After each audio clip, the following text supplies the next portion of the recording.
कोई खुशबू न कोई फूल न कोई रौनक, उस पे कांटों की जहालत नहीं देखी जाती। हमने खोली थी इसी बाग में अपनी आंखें, हमसे इस बाग की हालत नहीं देखी जाती। रात बस रात ही होती तो कोई बात नहीं, उसका आकार मगर दूना नजर आता है। जितने चमकीले सितारे थे वो सब डूब चुके, सारा आकाश बड़ा सूना नजर आता है। बुलबुलें खुश थी उम्मीदों के तराने गाए, लेके पतझड़ से बहारों को चमन सौंप दिया। अब तो मासूम गुलाबों की ये घायल खुशबू शीश धुनती है कि खारों को चमन सौंप दिया।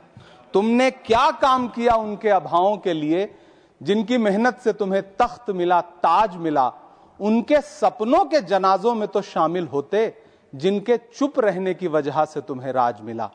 उदय प्रताप जी ने बहुत शानदार ये कविता कही है कि कवि की आवाज बगावत पे उतर आई है, दल के दलदल से हमें कोई सरोकार नहीं। तुमने इस देश की तस्वीर बिगाड़ी ऐसे, जैसे इस देश की मिट्टी से तुम्हें प्यार नहीं। वरना अंजाम वही होगा जो पहले भी हुआ। कुर्सी तो कुर्सी है, निगाहों से उतर जाओगे। मौत आनी है जब आएगी तुम्हारी खातिर, मौत से पहले बहुत पहले ही मर जाओगे। सभापति महोदय, गांव की परिकल्पना में प्यार था, अपनापन था, भाईचारा था।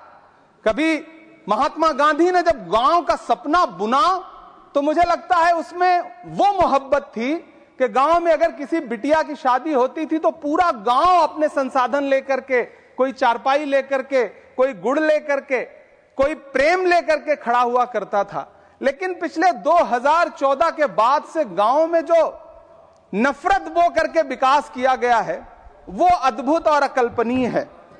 हालत यह है, हम जिस गांव में पैदा हुए उन गांव में कोई सीताराम चाचा, कोई भगवती चाचा हम लोगों की उंगली पकड़ करके चौराहों पर हमें मिल जाता था, आशीर्वाद भी देता था और डांटता भी था। लेकिन मौजूदा स्थिति यह हो गई है कि गांव में चाय, जो गुड़ की चाय बना करती थी, उसकी चकल्लस में जो चर्चा होती थी, उसमें जब से चाय में चर्चा वाली राजनीति घुसी है, उसने पूरे गांव का माहौल ऐसा कर दिया कि आप अब एक दूसरे से प्रेम से बैठ के बात भी नहीं कर सकते। मैं, माननीय मंत्री जी यहां पर मौजूद हैं, रूरल डेवलपमेंट के मंत्रालय के बजट पर चर्चा हो रही है। चाहे मनरेगा हो, चाहे किसान हो,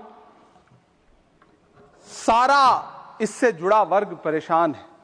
मजदूरों की स्थिति ऐसी है कि आप मनरेगा को प्रोत्साहित करने के बजाय मनरेगा को समाप्त करने की कोशिशों में लगे हुए।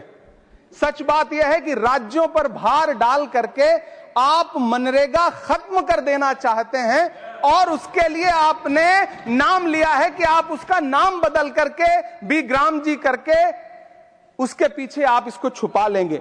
गांव में सड़कों की स्थिति खस्ता हाल है, चाहे उत्तर प्रदेश हो, चाहे मध्य प्रदेश हो, चाहे गुजरात हो, चाहे राजस्थान हो।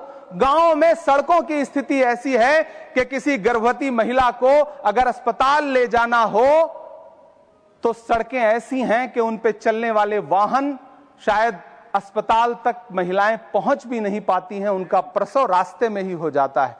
महोदय, गांव में हालत यह है कि किसान आपके सामने सरकार के सामने लगातार अपनी मांगे लेकर के खड़ा रहा, लेकिन इस सरकार ने दिल्ली के रास्ते की तरफ कूच करने वाले किसानों की राह में फूल नहीं बिछाए बल्कि कीलें बिछाई। 750 से ज्यादा किसान शहीद हुए। कीमत तो बहुत बढ़ गई शहरों में धान की, लेकिन विदा न हो सकी बेटी किसान की। मौका मिला तो लोगों ने कुर्सी के वास्ते तस्वीर ही बिगाड़ दी हिंदुस्तान की। सभापति महोदय, इस सरकार में बातें तो बड़ी बड़ी रही। बजट की बात करके यह कहा गया कि गांव का विकास करेंगे, लेकिन प्रधानमंत्री की जो आवास योजना है, प्रधानमंत्री आवास योजना के तहत गांव में आवास बनते हैं और इनकी राज्य सरकारें उन आवासों पर बुलडोजर चलाती हैं। ऐसे कई मामले अलग अलग राज्यों में देश के सामने हैं। आप कहेंगे तो मैं पटल पर रख दूंगा, अभी हां पटल पर रख दूंगा, ऑथेंटिकेट कर दूंगा। महोदय, जब पीएम आवास योजना के तहत बनने वाले घरों पर बुलडोजर चलेंगे तो आप गांव के कौन से विकास की परिकल्पना कर रहे हैं? गांव को तो आपने भगवान भरोसे छोड़ दिया है। गांव में रहने वाला किसान अपनी मेहनत से अगर अन्न उपजा रहा है तो आप उसकी एमएसपी भी नहीं दे पा रहे हैं, आप उसको सहायता नहीं दे पा रहे हैं, बल्कि धन्ना सेठों की सरकार बना के रख दिया है आपने। महोदय, मैं जानता हूं मेरा समय समाप्त होने वाला है, लेकिन एक मिनट मुझे कंक्लूड करने दें, मुझे कंक्लूड करने। सर, हमारी आंखों में तो ऐसे गांव के सपने थे कि जहां रहने वाले ग्रामीण अंचल के लोग शहरों की तरफ पलायन ना करें, ऐसा सपना हम देखा करते थे। लेकिन गांव में डेवलपमेंट के नाम पे इस सरकार ने मूलभूत सुविधाओं से भी गांव को वंचित रखा हुआ है, जिसकी वजह से गांव पलायन करके शहर की तरफ भाग रहे हैं और गांव के गांव खाली होते जा रहे हैं।